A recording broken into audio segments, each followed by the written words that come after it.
नमस्कार, मैं अवनीश मिश्रा। खुटार खबर के चलते चलते कार्यक्रम वार्ता कार्यक्रम के तहत आज हमारे साथ में भारतीय जनता पार्टी के वरिष्ठ नेता पूर्व मंडल अध्यक्ष देवेश गुप्ता जी हैं। आज इनसे पार्टी को लेकर कुछ वार्ता करेंगे। देवेश जी नमस्कार। नमस्कार जी। आप भारतीय जनता पार्टी के पूर्व मंडल अध्यक्ष भी रहे हैं, महामंत्री भी रहे हैं खुटार से। पहले की भाजपा में और आज की भाजपा में क्या अंतर है? पहले की भारतीय जनता पार्टी कार्यकर्ता के सुख दुख में हमेशा साथ देती थी।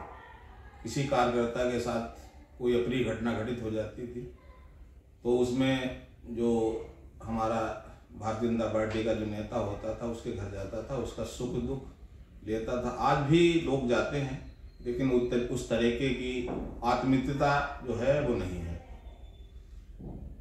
2027 में पार्टी का यूपी का विधानसभा चुनाव होने को है। क्या लगता है कि भाजपा इस बार उसी उम्मीद के साथ वापसी करेगी? निश्चित भारतीय जनता पार्टी उसी उम्मीद के साथ वापसी करेगी, लेकिन हमें मेहनत करने की जमीनी स्तर पर बहुत अधिक आवश्यकता है। एक सवाल और है, भारतीय जनता पार्टी में जिस तरह से एक जमाना था, आप भी रहे, उस समय 2 ही 4 लोग यहाँ भाजपा के नेता हुआ करते थे। आज तमाम लोग खुद को भाजपा का वरिष्ठ नेता बताते हैं। क्या इनसे भारतीय जनता पार्टी का फायदा है, या कभी अगर भाजपा सत्ता में ना रही तो ये लोग भाजपा के साथ रहेंगे? ऐसे लोग कभी भी भारतीय जनता पार्टी के साथ नहीं रहेंगे। ऐसे लोग केवल सत्ता के साथ हैं, जिसकी सत्ता आती उसी में चले जाते हैं। बहुत से ऐसे सारे लोग हैं जो केवल सत्ता के ही व्यक्ति होते हैं। हमारा एक सुझाव भी है, हमारा एक मानना है, भारतीय जनता पार्टी में जो भी संगठन का चुनाव होता है या संगठन के जो भी दायित्व होते हैं वो पुराने ही पार्टी के वर्करों को, पार्टी के कार्यकर्ताओं को ही दिए जाएं, क्योंकि उन्हें पार्टी की रीत नीति के बारे में सारी जानकारियां होती हैं। नया व्यक्ति आता है, उसकी विचारधारा अलग होती है, वो अपनी विचारधारा से ही अपने लोगों को जोड़ता है, ना कि भारतीय जनता पार्टी के पुराने कार्यकर्ताओं के साथ लेके चलता है।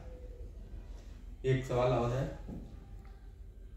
क्या भारतीय जनता पार्टी में पिछले कुछ दिनों से खुटार में अपने यहाँ जो माहौल बनाया जा रहा है कि भाजपा के लोग भाजपा के नेताओं कार्यकर्ताओं के खिलाफ जो षड्यंत्रबाजी चलाई जा रही है या एक तमाम तरीके से र्यूमर उड़ाया जा रहा है, इससे यहाँ पर भाजपा को नुकसान होगा या फायदा होगा? इससे निश्चित ही पार्टी का नुकसान होगा, पार्टी की छवि धूमिल होगी। हमारे लिए पार्टी सर्वोपरि है। हम अगर भारतीय जनता पार्टी के सच्चे सिपाही हैं तो हमें पार्टी की प्राथमिकता को प्राथमिकता के साथ रखना चाहिए।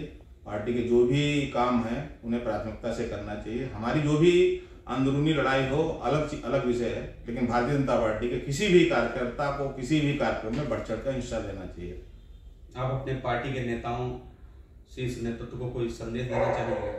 मेरा पार्टी के शीर्ष नेतृत्व को यही निवेदन है कि जो भी आप निर्णय लें उसको जमीनी स्तर पर परख कर ही निर्णय लें। जमीन पर नीचे तक जाएं, बूथ स्तर तक जाएं और देखें किस आदमी की मांग है, किस आदमी की आवश्यकता है, किस आदमी ने पार्टी में क्या क्या काम किया है।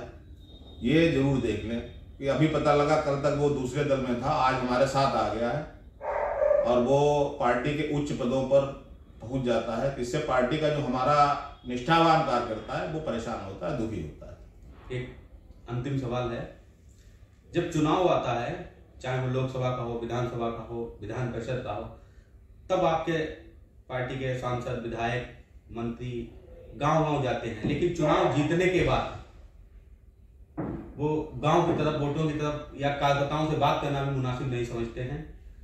तो चूंकि चुनाव करीब है, ऐसे में विधायक जी हैं, सांसद जी हैं, राज्यसभा सांसद जी हैं, मंत्री साहब हैं, इन लोगों को क्या गांव की तरफ जाना चाहिए, नहीं जाना चाहिए? निश्चित रूप से गांव की तरफ जाना चाहिए। जो भी कार्यकर्ता हमारा जमीनी स्तर पर है उसके दुख में शरीक होना चाहिए कि अंतिम लड़ाई जो होती है वो बूथ स्तर पे ही होती है। हमारा जो सबसे कमजोर कार्यकर्ता है, सबसे निष्ठावान कार्यकर्ता है, बूथ की लड़ाई वही लड़ता है, वही हमें विजयश्री दिलाता है। इसलिए हमारा उन सभी से निवेदन है कि वो समय निकालकर उनके सुख दुख में अवश्य शामिल हो।